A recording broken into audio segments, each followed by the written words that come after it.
Now, some people assume that maybe I've had a child get mutilated by a dog. No, that's not the case at all. I don't have kids at all.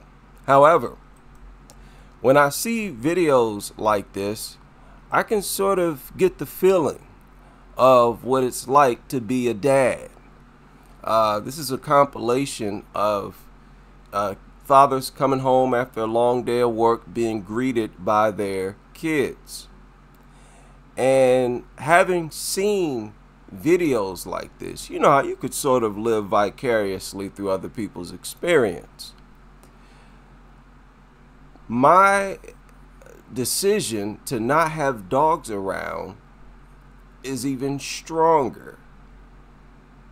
You know, how could you experience this or something like this, just being greeted by your kid when you come home, and be okay with dogs in the home, like what you see here? This is the part I don't understand. How could you come home and see threats to your young? In order to do this, you have to be brainwashed yourself into believing that as long as the dogs are brought up around the youngster, many times they have the dogs first. And they think that as long as, they condition the dog to the youngster, that the dog will then protect the youngster, will never attack them. They're delusional, in other words. You have to be delusional to be okay with this. You should instantly feel the threat having dogs inside the home. There has to be a period where you ignore it and you desensitize yourself to the threat. There's no way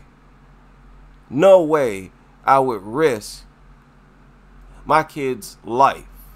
I wouldn't be able to stay at work. I'd be paranoid at work, calling home every 5 minutes. There's no way I could do that. You know, just being aware that these things, sometimes they will turn on you and your family. Just knowing that, I'd be paranoid all the time while I'm at work, and I would not be okay with this. It's always better to snap out of nuttery before tragedies happen. Hopefully, some of these people will do that.